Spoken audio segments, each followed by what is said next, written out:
Chapter 1. Arriving in the new city. Hi, my name is Sarah. I am from Italy and I moved to this new city to learn English. It's my first time here and I feel both excited and nervous. The journey was long, but when the plane landed, I felt a rush of energy. The city is big, loud, and full of life. It's so different from my hometown, but I like it already. At the airport, I saw people speaking English everywhere. Some words I understood, but many words sounded new and fast. I tried to listen carefully, but it was a little confusing. Still, I told myself, this is why I am here, to learn. I took a deep breath and followed the signs to get a taxi. The driver was friendly. He asked me where I wanted to go, and I showed him the address on my phone. "Welcome to the city," he said with a smile. His kind words made me feel less nervous. The drive to my apartment was exciting. I saw tall buildings, colorful lights, and so many people on the streets. Everything was new and interesting. I couldn't stop looking out the window. When we arrived at my apartment, I thanked the driver and carried my suitcase inside. The building was small but cozy. My new home was on the 3rd floor. I opened the door and saw my roommate Layla waiting for me. She was smiling and said, "Hi, you must be Sarah. Welcome." Layla is from Turkey, and she is also here to learn English. We talked for a while, mixing English and a few words from our own languages. It felt good to know that I wasn't alone. Layla showed me around the apartment and helped me settle in. "We're going to have a great time here," she said. I smiled and nodded. The next morning, I woke up early for my first day at the language school. I felt a little nervous, but also excited. Layla wished me luck before I left. The school was a short walk from my apartment. On the way, I saw many people rushing to work, buying coffee, and talking on their phones. The streets were busy, and there was so much to see. I noticed a small bakery and thought, I should try their bread someday. When I reached the school, the receptionist welcomed me and gave me my schedule. She spoke slowly and clearly, which helped me understand. I went to my classroom and found a seat near the window. Soon, other students started arriving. They all looked friendly but a little nervous, like me. Our teacher, Ms. Taylor, walked in with a big smile. "Good morning, everyone. My name is Ms. Taylor, and I'll be your teacher. Let's get to know each other," she said. She asked each of us to stand up and introduce ourselves. When it was my turn, I felt shy, but I stood up and said, "Hi, my name is Sarah. I'm from Italy, and I'm here to learn English." Ms. Taylor smiled and said, "Welcome, Sarah. We're happy to have you." I met students from many different countries, Jack from Germany, Amina from Morocco, and Carlos from Brazil. We all wanted to learn English, and it felt good to be part of a group. Ms. Taylor asked us to talk about why we wanted to learn English. I said, I want to travel and talk to people from different countries.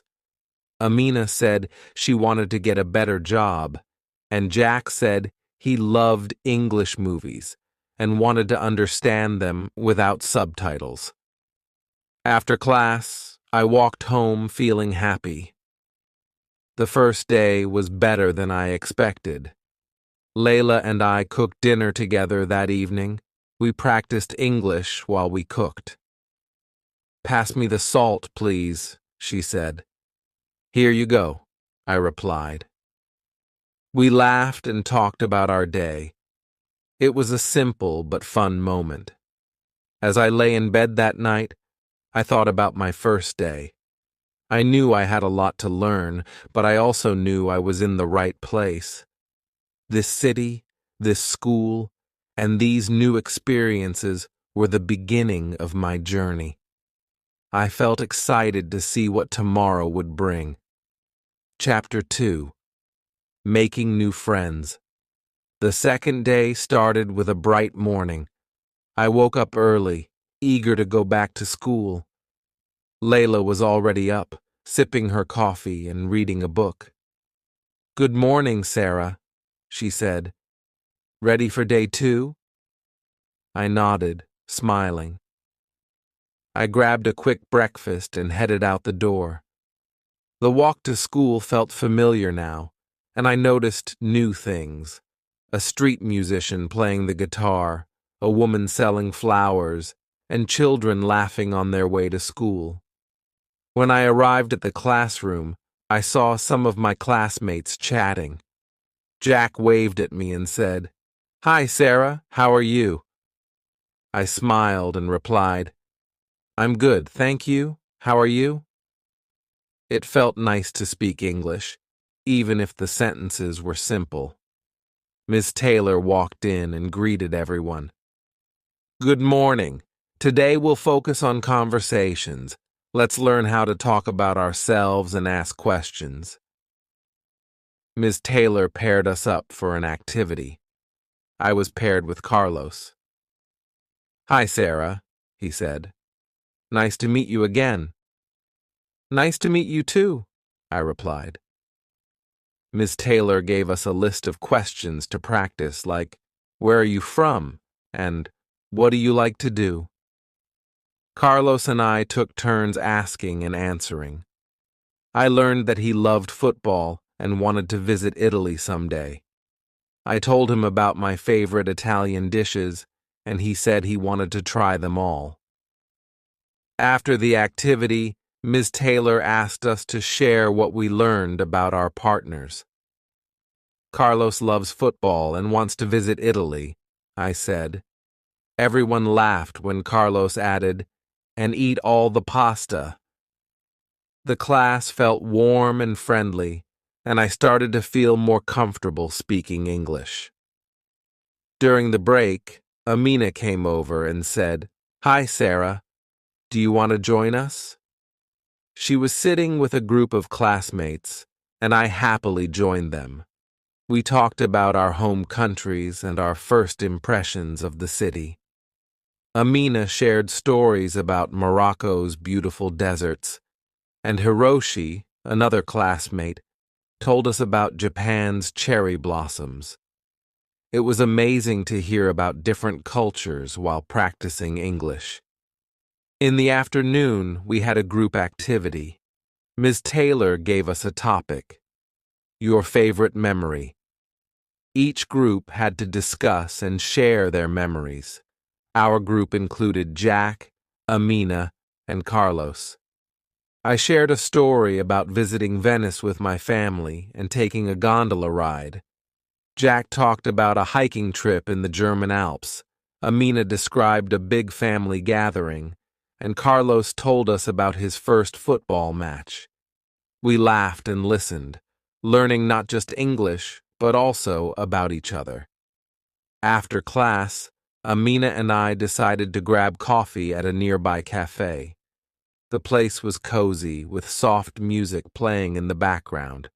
We ordered in English, and the barista smiled, understanding us easily. "This city is so different from home," Amina said, "but I like it.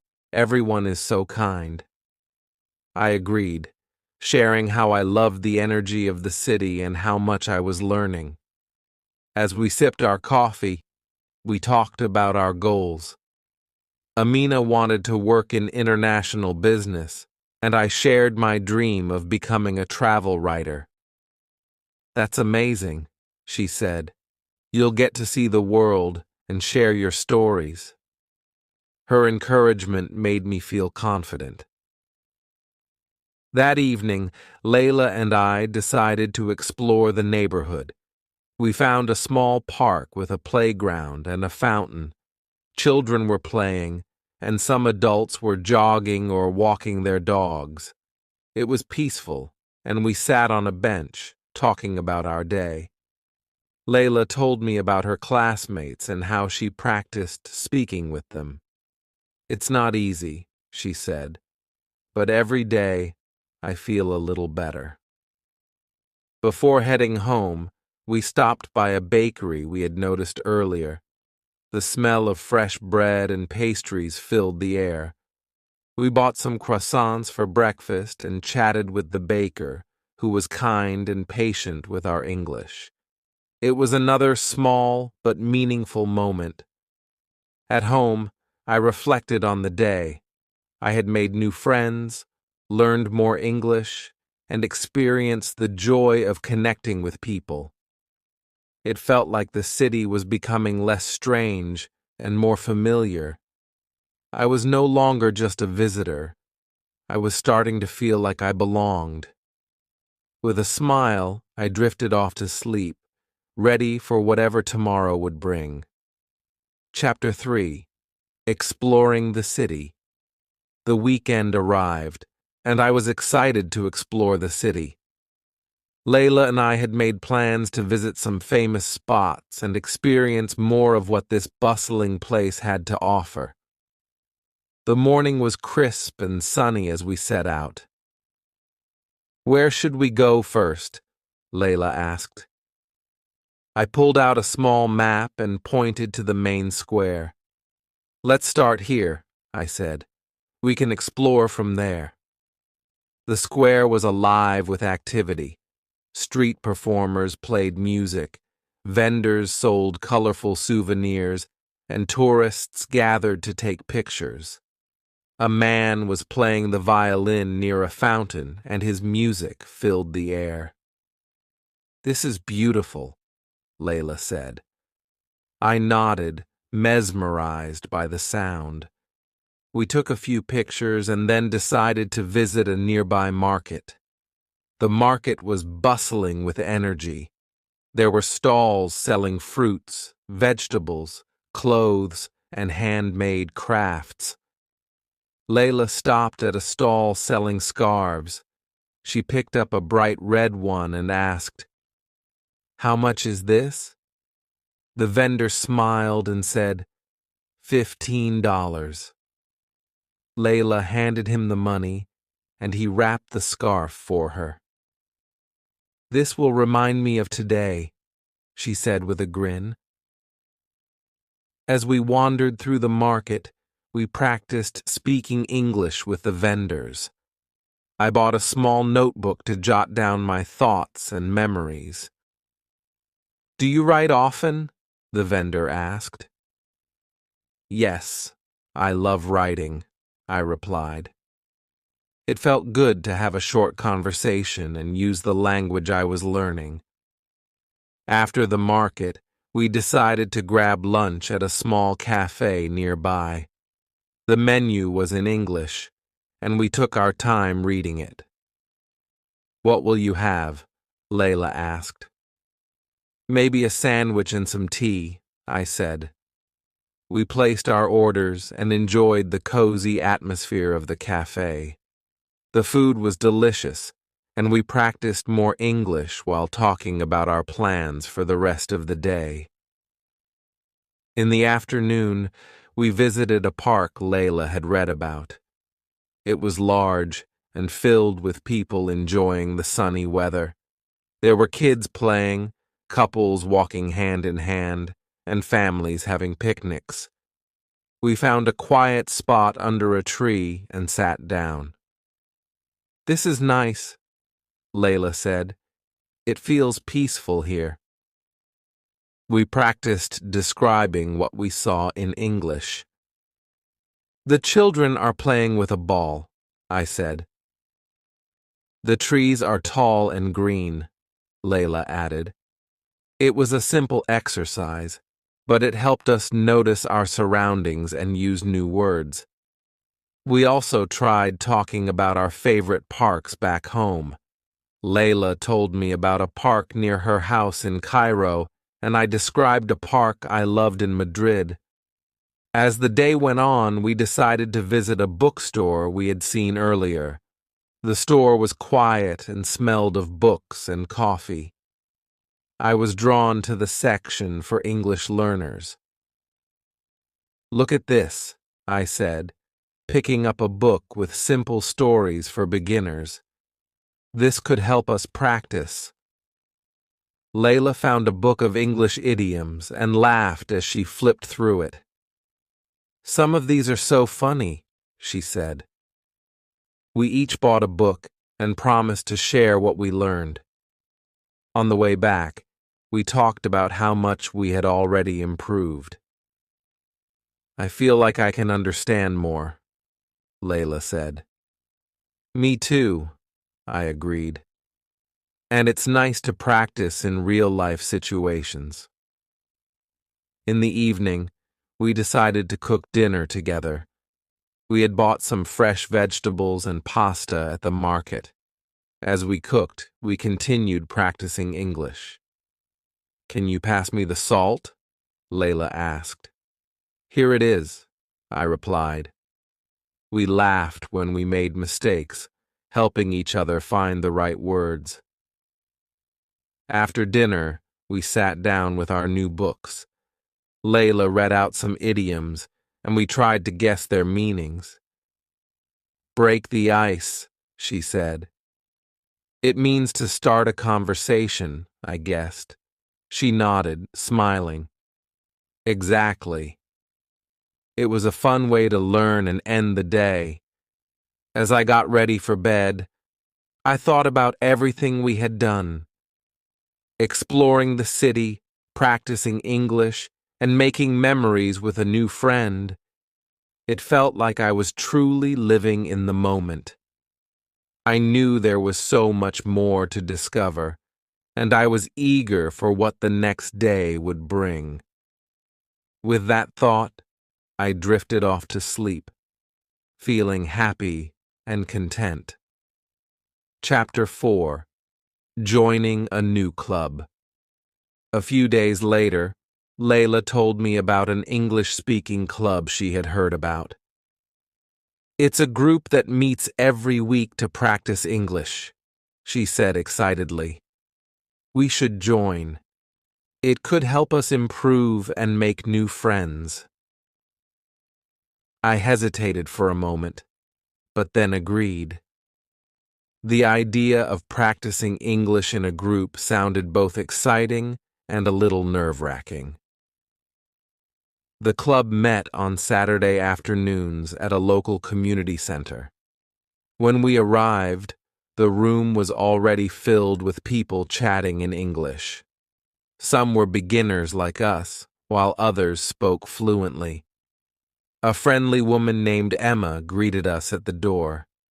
"Welcome. Is this your first time here?" she asked.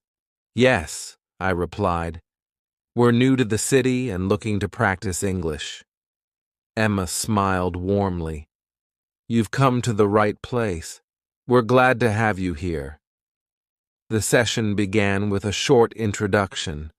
Emma, the organizer, explained the day's activities. "We'll start with a warm-up game, then split into smaller groups for discussions," she said. The warm-up game involved introducing ourselves and sharing one interesting fact. When it was my turn, I said, "Hello, I'm Marco. I'm from Madrid, and I love writing stories." Layla introduced herself too, saying she enjoyed cooking and exploring new places. The group clapped after each introduction, which made us feel welcome. In the discussion groups, we were given a topic to talk about. "What is your favorite place in your home country, and why?" I spoke about a small beach near my hometown, describing its golden sand and crystal clear water. Layla talked about the pyramids in Egypt and how they were a symbol of her country's history. The others in our group shared stories about their favorite places, and it was fascinating to learn about different cultures.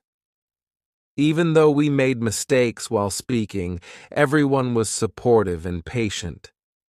After the discussions, Emma asked for volunteers to share what their groups had talked about. Layla volunteered, and I was impressed by her courage. She summarized our group's discussion and spoke confidently. I clapped along with the others, feeling proud of her. Next, we played a game called Two Truths and a Lie. Each person had to say 3 statements, and the others had to guess which one was the lie. It was a fun and interactive way to practice speaking and listening. When it was my turn, I said, "I've visited 5 countries, I've never eaten sushi, and I can play the guitar." The group guessed correctly that I couldn't play the guitar, and we all laughed. During the break, we mingled with other members of the club. A man named Ahmed from Morocco shared his tips for learning English. "I listen to podcasts every day," he said. "They help me understand different accents and learn new words." A woman named Sarah from Canada encouraged us to watch movies in English without subtitles.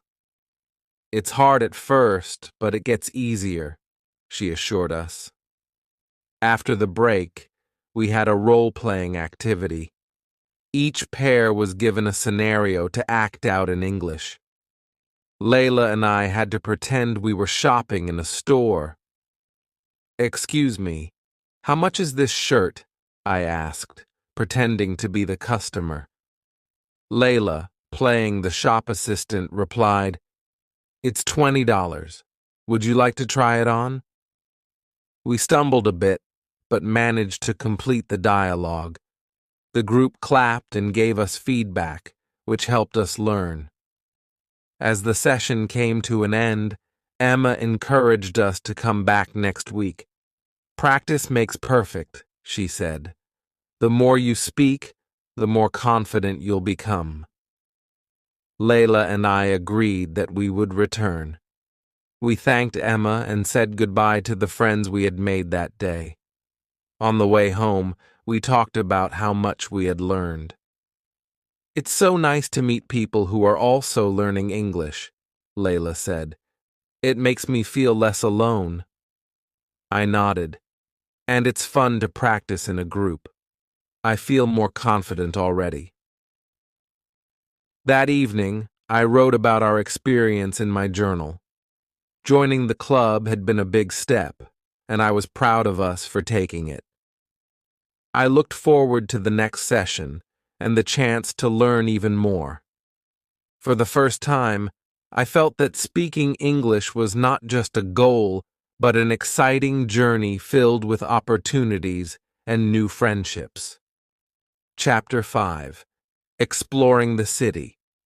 The following weekend, Layla and I decided to explore more of the city.